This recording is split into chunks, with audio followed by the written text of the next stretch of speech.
3. Can you guys hear me? That's better. Yeah. All right, 3, 2, 1. And on the line, we have members from the band Mankind is Obsolete and Alice. Let's visit them on the website at www.ilikealice.com. Did I get that website correctly? You did. I like Alice too. You got it. All right. And we actually have a third band on the line too, Bash. I have the Boys of Bash, who are also the Boys of Alice, and Mankind is Obsolete. So Yeah, it's like a 3-in-1 package here. All right, that's a lot to plug.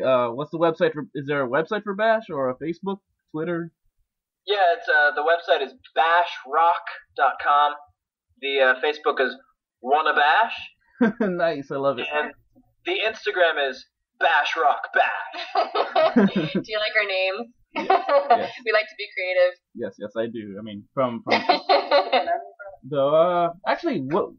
But before we get officially started, which actually not. I'll ask that question later. Can everyone introduce themselves in alphabetical order? Plus, Hey, what? Sorry, we don't know alphabet. But you would go first. You would go first. Okay, well I'll go first. My name's Gordon Bash, and that's my actual last name, and that's my actual first name, but that's my great grandmother's maiden name, so I'm just a name of last names. I'm originally from Western Pennsylvania, which means I can grow really great facial hair. And I'm the singer-bassist of Bash. I'm the bassist, songwriter-singer of Alice, bassist of Mankind is Obsolete. And yes, and to my left is, well... Next person in the alphabet would be you. My name's Scott. Scott what? Landis. And what do you do? I play guitar. I do things. I program computers. I play keyboard too. Meester? And I'm Steve. I'm the drummer, and I pull things out of people's behinds. You have to explain why. Please. Living the dream. Living the dream. Yeah. Living the dream. Yeah. One spatula at a time. He's Dr. Drums. Yeah. He's the MD, which means monster drummer. And I am Tosh. I am the singer of Alice and Mankind is Obsolete and the cheerleader / sign holder of Bash. Whenever they need a sign holder for lyrics, I am up there on stage. Nice. There you go, guys. Awesome. What led to the creation from Mankind is Obsolete and then adding Alice to the workload? Oh, sorry. Can you say that one more time? No, I'm saying what led to the creation of Alice, since that seems to add to the workload. So we went on the year-long tour for Mankind is Obsolete, and Gordon and Scott and I had all these songs that we had been kind of working and jamming through, and that kind of inspired Alice, I guess, because they didn't really fit in the Mankind format. And so that was it. Our first album was released in 2011, actually. And, we asked Steve to join us. And we're actually about to release a new album. We're working on 2 albums for our jazz project, which is Alice Underground. That's a whole nother beast. That's another band, yeah. We write a lot. Between all of us, we're constantly creative, and so a lot of different styles. I'm going on a tangent, but we just did this really cool David Bowie rock opera that Gordon was the music director for. We did the Diamond Dogs album in entirety with a cast performing it. So yeah, we stay pretty busy with all of our little creative projects. That's good. That's good. Yeah. Yeah, it's funny because being in a band, that's kind of like a full-time job, and I reckon most, if not all of you, have regular, actual full-time jobs, right? Yeah, we all keep busy with all sorts of different things. Mm-hmm. Yeah. How does that affect the music? Let's go artistically first. I think it actually, everything that we do, creates more inspiration for. It's like a really cool domino effect. Like, I think all of us are naturally very energetic people, and it's great that we have all these things to put our energy into. Like, I know, speaking for myself, like, I go stir crazy if I, don't have a lot on my plate, actually. Like, I have a really hard time being still. So it's actually really cool that we do stay busy because it keeps us out of trouble. All right, cool. How does it affect the band? Oh, I think you're cutting out again. If you could repeat that question. Oh no, I didn't say a question. Come again? No, I didn't ask a question. So when Psych. All right, I'll ask a question. And how does it affect having a job? How does that affect the band? Like when it comes to like organizing practice and tours and recording and etc. Like the actual It comes down to scheduling. Yeah, it really does come down to scheduling. I mean, like just over the years, like we've learned how to work with each other's schedules because we're all involved in a lot of different things. And it's just a matter of willpower, really. I mean, it's like we all want to be able to play these shows. We all want to make the albums. And so it's really cool. Like we all melt our minds. We bring out our schedulers and we go, okay, these are the dates we're available, and then we make it happen. And we've been continuing to make it happen, which is, kind of amazing because we do have multiple members in each project. So really, it's totally doable. There's a lot of hours in a day, and there's a lot of days in a year. So we've managed somehow. Well, also what helps us is that back in the past before we were touring with Mankind is Obsolete, we were rehearsing 2-3 times a week and spending hours and hours and hours rehearsing the same songs. Then after a while, once you go on the road, you kind of get, pretty.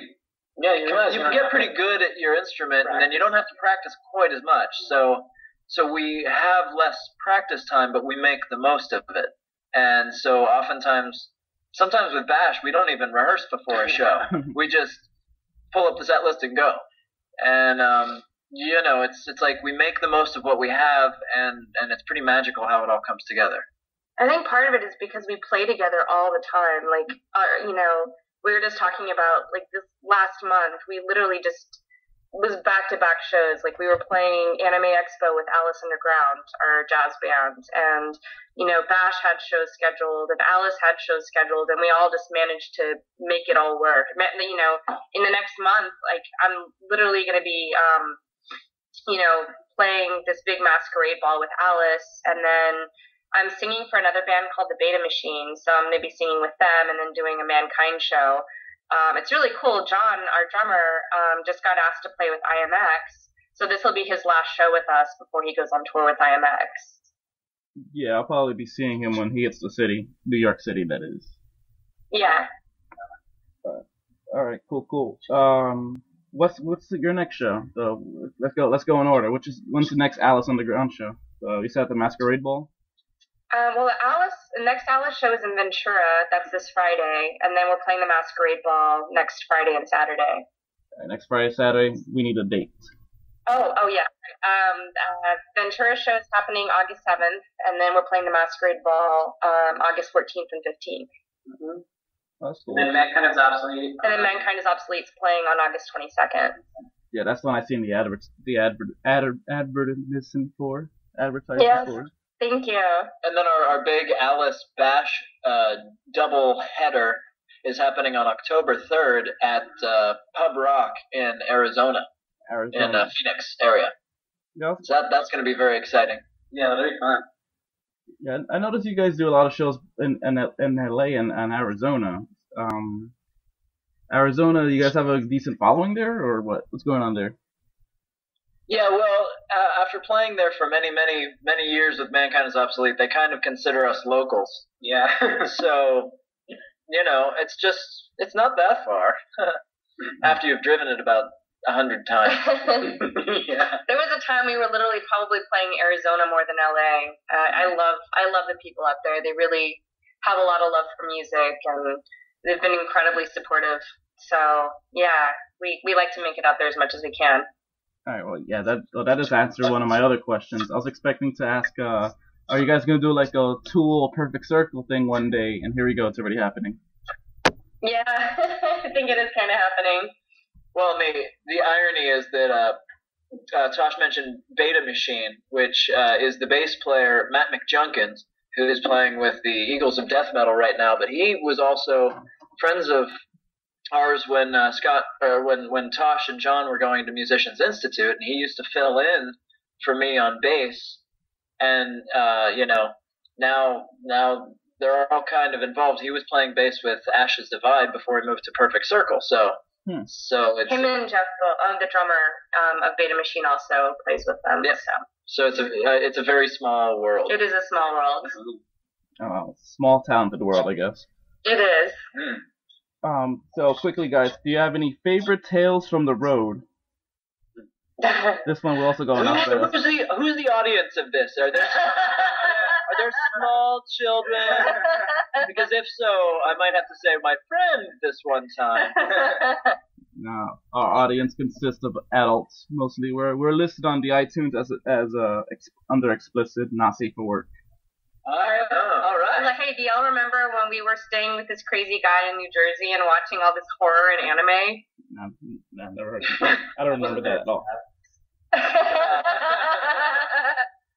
What was that Japanese movie? It was called It was Battle Royale. Battle Royale. Yeah. And also the Warriors. We kept walking around like, Warriors, come out to play it.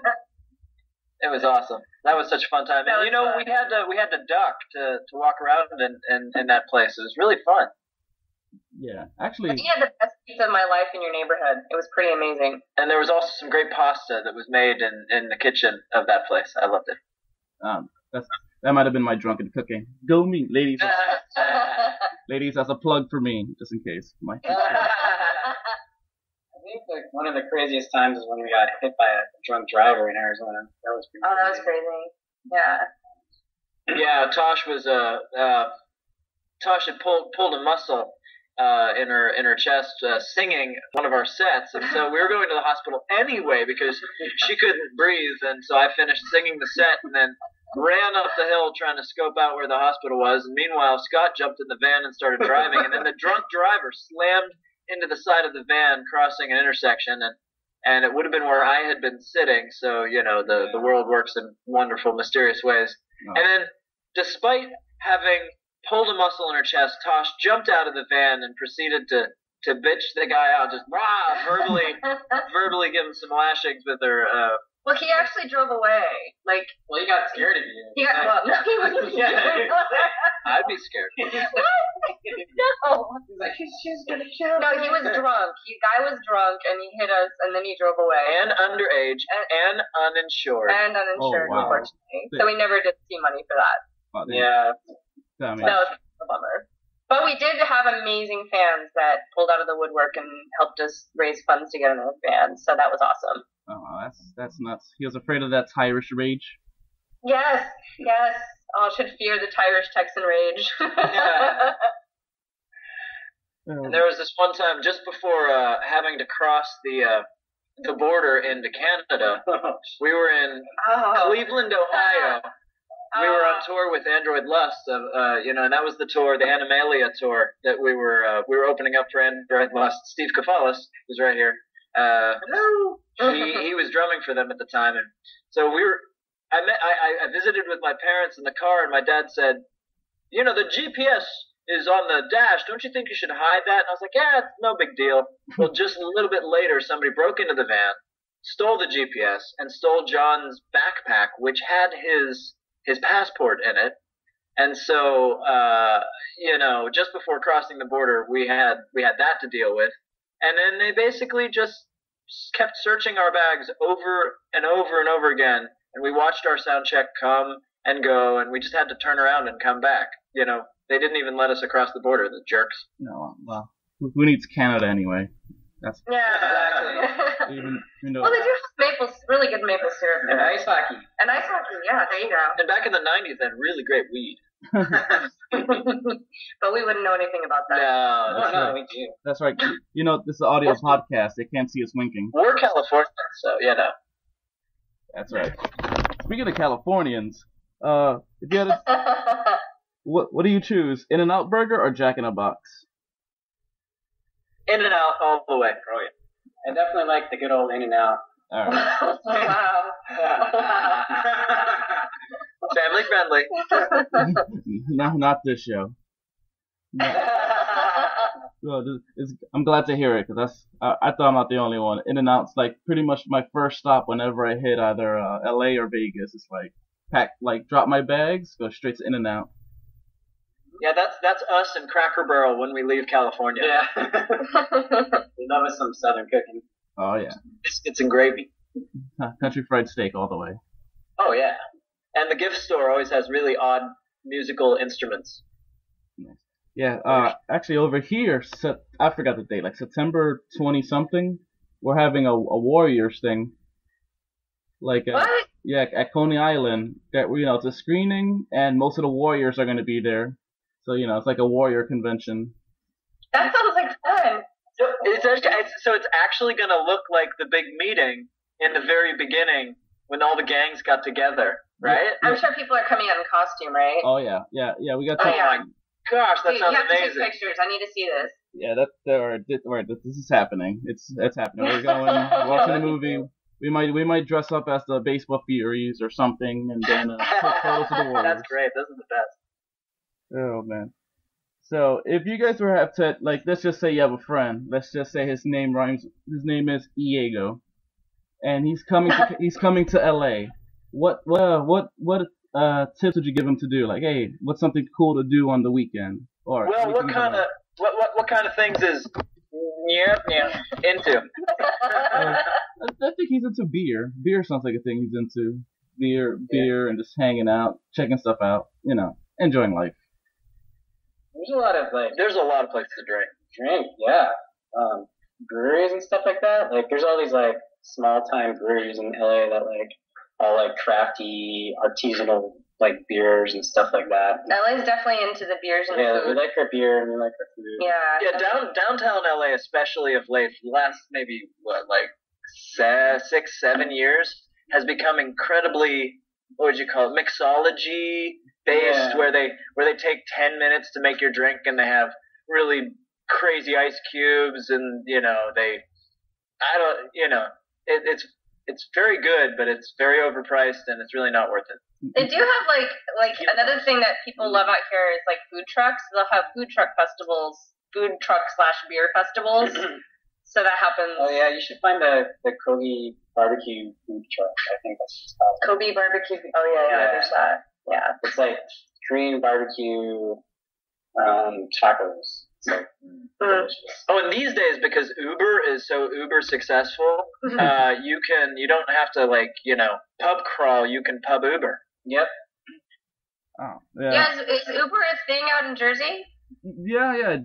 I mean, it's bigger in Brooklyn, but it's expanding here. I think they're planning on adding 1,000 new workers or something, or 1,000 new cabs between now and December.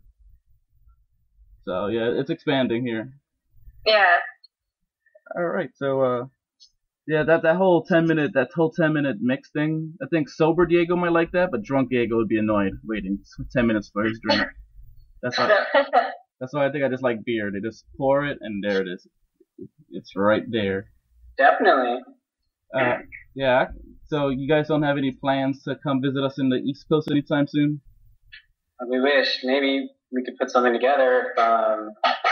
We get a lot of promoters or something we could talk to. Yeah, the big issue with us is that we have to get a tour vehicle, and we need to also. I mean, it's really expensive to tour right now. That's been a big factor is the money. Because from a lot of our friends that tour and a lot of people that we talk to that are promoters and everything, it's it's a lot harder to get audiences to come out to support shows. So if they can't pay bands as well, and unfortunately, it comes out of a band's pocket, to pay for gas and things like that. So and food. As we would love to, so it would be a matter of either crowdfunding it or hopefully, having enough support to be able to put that together. We're just putting our resources together, Yeah. I think between us, we could make something happen. There's definitely plans for that. We're about to finish recording both the Alice and Alice Underground albums. I know Bash has been talking about doing some touring too. We're doing the Arizona show for now. And it's definitely in the plans. I think it's the logical next step. Yeah, for sure. For all of us. Yeah, because I think, aiming to maybe do it sometime next year would be great. Yeah, because music. Okay. What's that? No, I see. I hear. I actually do. I do have an echo. That's a problem. Oh yeah. I keep hearing myself. Yeah. So no, I'm just saying musically, I would love to hear you guys come on by, but I noticed a pattern. It's like the first time I saw you guys, I was married. Then the next time you guys came, I was in the middle of a divorce. Then the next time you guys came, I got married again. Then the last time you guys came, I was in the middle of a divorce. So which means if you guys come again, you guys might have to actually sing at the wedding this time to keep the pattern going. See, that would be awesome. But when you meet that special someone, will your pickup line be, "Would you like to be my next ex-wife?" Oh, no. Maybe if we bring all the bands, then we'll have like triple power, so you'll kind of like, bypass the divorce part this time. Actually, this whole podcast is a ploy. I was actually getting ready to propose to Gordon, since it's now legal here in the States. He's trying to propose to you, Gordon. Since that is legal in the California States. just passed there are more men holding hands in West Hollywood than I've ever seen. Yes. It's a beautiful thing. Nah, I'm just kidding. I don't believe it. I was just making that stuff up. I don't believe in any kind of marriage. You big jerk! I trusted you! Oh, man, I'm just kidding. He's gonna write a Bash song. Uh-oh. Yeah, usually, see, the great thing about Gordon's heart being broken over and over is that he writes great songs. So many great Alice songs, so many great Bash songs have happened from Gordon's poor broken heart. So Diego, we probably will write our next song about you. All right, awesome. I think it's going to be called Diego, You Done Me Wrong. That sounds more like a country music band song, but I'll take it. All right, we could make a country band. I think I got a little spare time. We got a few minutes. Yeah, it's funny. A friend of mine. Let's call her a friend. She was telling me that she was gonna move out there to LA and crash with some friends, and they're all in quote unquote bands. But she's like, oh, it turns out that none of them actually had a home. Do you know, like, is that like an issue out there, or is it just these certain group of knuckleheads that just have a bad work ethic? She's like, oh, they're literally living in either the studio or in storage spaces. Have you heard anything like of other bands doing that, or is it just like the small cabal of people? Well, you know how Manhattan New York used to be the most expensive place to live. Yeah. LA is rapidly becoming one of the more expensive places. So I've heard about a lot of people couching it, to name a few. I know very personally. But yeah, I think it's just really hard. So I know that there are a lot of people who might not have the kind of ethic, but there's just not as much work as there used to be. It's really a tough time right now for a lot of people, not just musicians. Yeah. So to me, it's more of a mark of just like people who are really committed, that they're willing to do what it takes to keep on going and have a positive outlook, like just to live out of a fucking suitcase, if you need to. That just means you're committed. It sucks, but those are the people that are going to be successful. All right. Yeah, I mean, it definitely is like, in terms of the economy here, it's not easy. Like Gordon was saying, there's not as much work, and it's really expensive to live in LA. We've had several, people, like for me, from Texas, and it's incredible, like the difference in paying rent in Texas versus here. But this is my band family. This is where my band family lives, and so it makes sense for us to be here. All right, that makes sense. Yeah. All right, guys, let's get ready to wrap this bad boy up. Any parting words and any parting words for your fans out here on the interwebs? Thank you for traveling all of our musical worlds with us and supporting us all these years. We hope to see you sometime soon. Yeah, we miss all you. We love each and every one of you, and it's just so awesome to do it when you appreciate it. It kind of makes it all worth it. It does, and keep writing us because I still have people. It's awesome that we might have played a show like years ago, and they continue to write me, and it really means a lot. And I always try to write back. Sometimes things get busy, but I always take the time to write back because it really means a lot to connect and touch base because that's really what we're doing. Is music is out there to connect with people. So yes, keep in touch with us. All right, cool. All right, let's do the cheap plugs. Can you guys list the name of the websites one more time? ilikealice.com and also facebook.com/ilikealice and Instagram Alice Official, Alice Music Official. I'm sorry. And then obviously mkio.com. Mankind is Obsolete. Just do a web search. All this stuff can be found on Google too. Yeah. And then bashrock.com. You can find us on Spotify. If you type in one of our songs, I'm Tolstoy, we'll get you right there.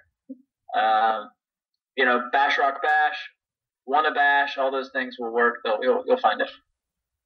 All right, cool. And that brings us to the end of this episode. Let me hit the commercial cue, and we'll be right back. Sweet. Sweet. All right.